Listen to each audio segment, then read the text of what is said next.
Today's video is simple. Can you use landscaping timbers for fence posts? And the simple answer is yes and no. Yes, you can use them. How long will they last? Well, I don't know in the region that you live in, but in the southern region, down here in the south of the United States, you're only going to get about 4 years out of them, maybe 5. But at right about at the 4 year mark, you're going to get maybe even 3.5 year mark, depending on how much it rains and how much moisture you got. You're going to start getting rot, and this is what you're going to get. And people say, well, can you treat them? Yes, to a limited extent, because these have been treated thoroughly. They've been treated with just about everything I could get my hands on that's within a legal spec, and then some. And so I generally put them about 5 foot apart. These are a little shorter than that. For some reason, we must have hit roots or something, or ran into some other problem at some other point. So they are, yeah, a little less than 5 foot apart. Good strength initially.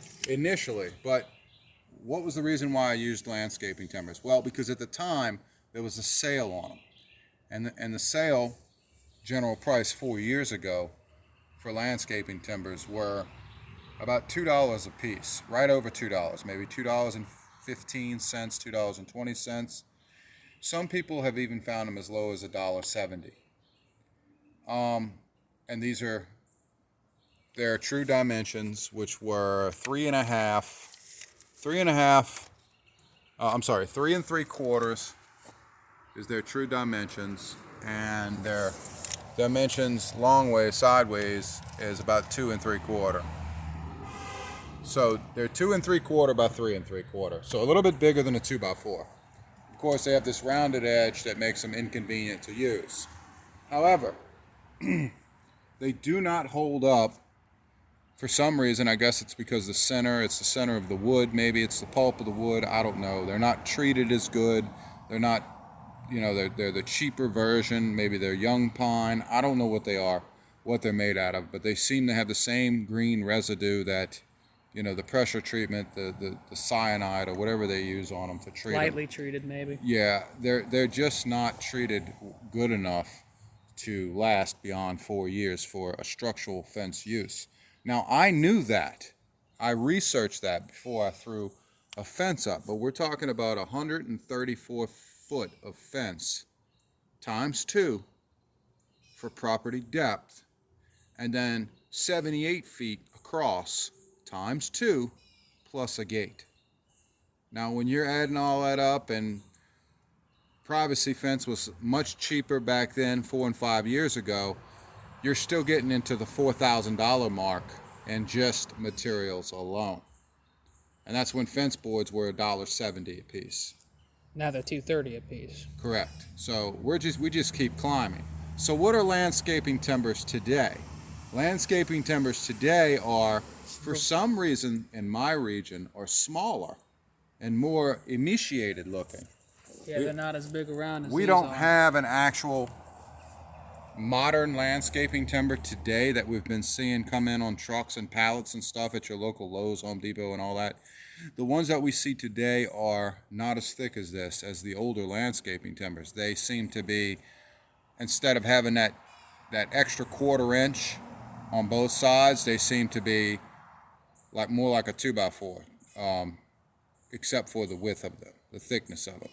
They seem to be 2.5 when I measured them last, 2.5 by 3.5, not 2 and 3/4 and 3 3/4.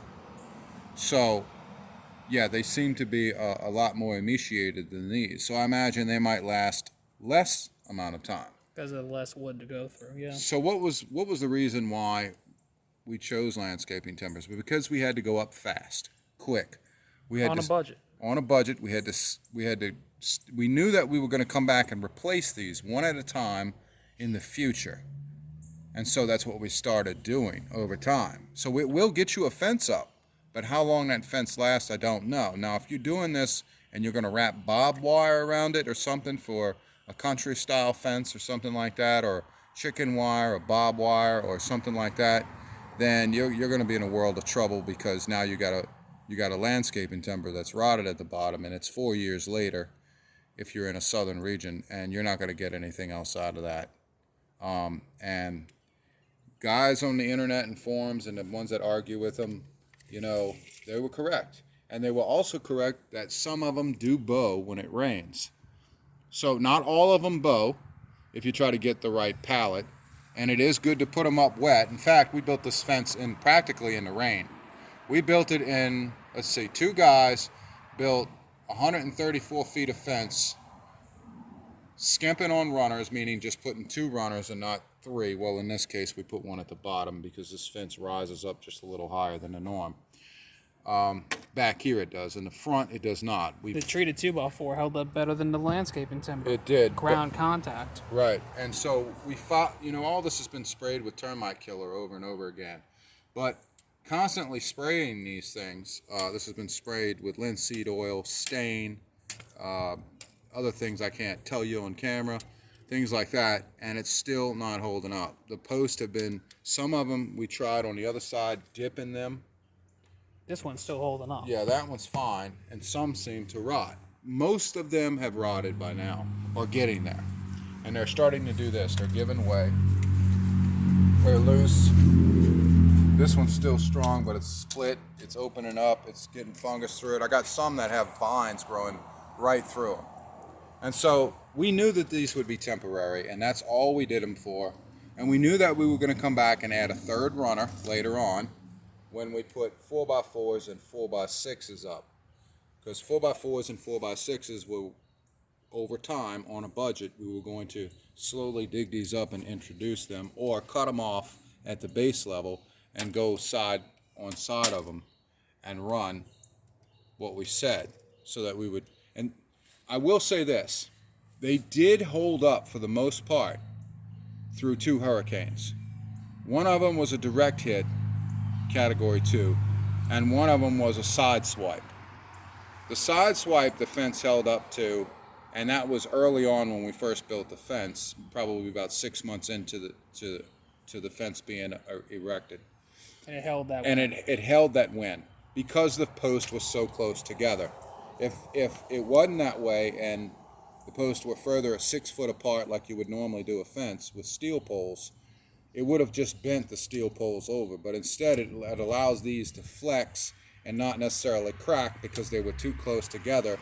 It would have had to have taken the entire fence. So one post being 5 foot apart, or in this case a little bit less than 5 foot, allowed one post to lean on the next and the next and the next and right down the line.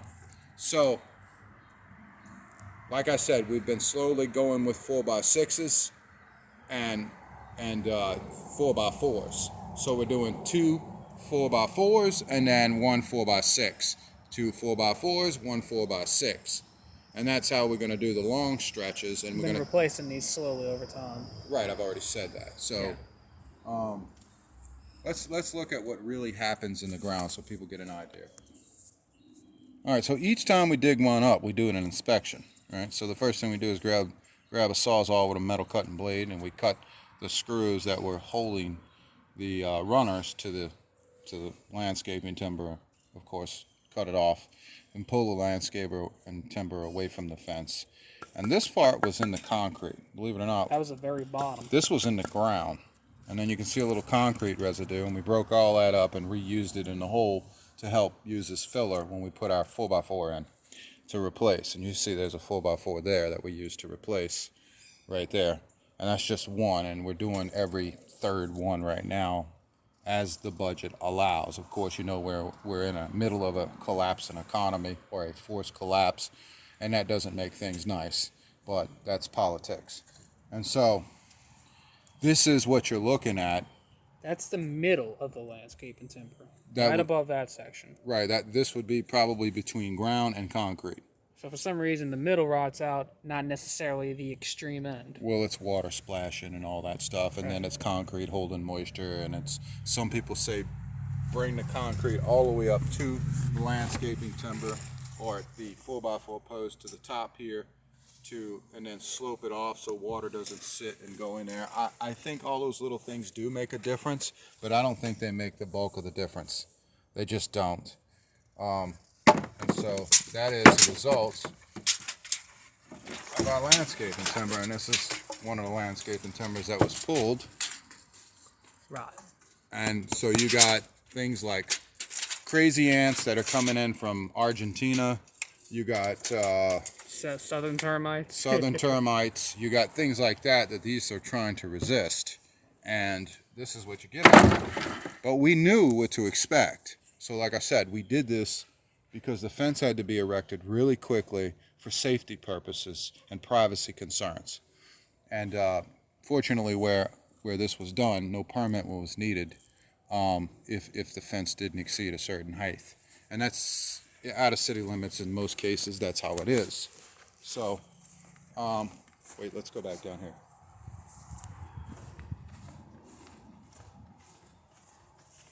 So, if you look down here at the bottom, you'll see another one. Completely gone, absolutely useless, waddling in the wind. That's going to be replaced soon. This is going to be next to go. Yep, vine growing straight through the post. Straight through the post. And this post was treated like every other post. Pause that for a minute. All right, so here's an example of a 4x6. I can't even shake this. It's not going anywhere. Okay, so, and here's an example of what it looks like when you're approximately 5 foot apart. You got two 4x4s and then a 4x6 down there. And you can see the 4x6 sticking out, and then so on and so forth. That's just what we did. You don't have to do that. People get away with 4x4s with a 6-foot fence all the time in a hurricane zone. But you do have to watch out for termites, so that's where you look into termite killer, different types of fully treated wood. Terminex. You look into Taurus SC and other termite killers, and you can put that in your hole and help stop termites from making their way to it and killing the colony before it eats at the pole. And that'll last, I think, up to 11 years if it's out of the weather, especially if it's sprayed on the post and then sprayed in the hole, poured in its concentrate, and then you concrete in after that. And then if you want to dip your poles in the 5-gallon bucket that they give you of a certain treatment that you can pick up at Tractor Supply and other places, you can also do that. And you can treat it for termites all at the same time. Let me tell you, we tried all that with landscaping timbers, and it's really 4 years is what to expect out of a landscaping timber until you start seeing signs of rot. Maybe temporary fence repair. So then if you want to go, pause that for a minute. And so clearly over there you can see an example of what landscaping timbers look like, 5 foot apart all the way across in a temporary skeleton of a fence really quickly with privacy boards for safety concerns to do really quickly. And then each one of those posts will be replaced. It's just that side took a little bit longer to rot than this side. And really, I guess it has to do with, I don't know, the environment, the land, where you've dug, what kind of soil it's in. Ours was red clay when we got down deep, so that's what you're dealing with. And generally, we put them in the ground about 2¼ feet, something like that, and we did it quickly. That one side was done in pouring down rain, summer rain, just pouring down, and we finished that entire fence in the rain. And it's all screwed together. But still, how long does a landscaping timber last? 4 years is what I'm giving you in the south. And that's in the ground ground So take that for what it's worth. The newer ones that are smaller today, I don't know how long they last. Maybe less. Would I use them to build a structure when they're not structurally rated?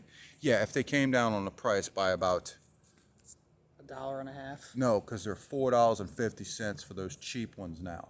If they came down to $1 or $1.50, a landscaping timber, yeah, then maybe 8 foot, I would probably use them with 2x4 studs and space them every 12 inches instead of every 16 inches. And then I'd feel comfortable having a stronger structure than a 2x4 structure. But that's the only way I would do it, and I would have to do it with a straight pallet, all using the exact same pallet from the same cut, and they would have to be wet. I'd have to put them up wet and erect my walls before they dried. Why? So when they warp, they don't warp crooked, if that makes sense. I get it. When something warps, it does warp crooked, but it would tend to want to keep it straight as opposed to warping sideways. When it's all together. Right. And so that's generally what I would do. So it would have to go up quick. So if I were doing a header and a footer panel, it'd be the two stacked on each other, and they'd be done really quickly, and the wall would be erected, and the sides would be put on quickly, the sides and the inside, generally the sheathing for the sides. And that's what I would do. But I wouldn't use them for post unless they were temporary like this. So there's your review on landscaping timbers and the difference now in size with the little ones. And you might live in a different region with bigger ones. I don't know if it's changed where you live. But these are regular pine, and I think they're yellow pine brand landscaping timbers. And so thank you all for watching.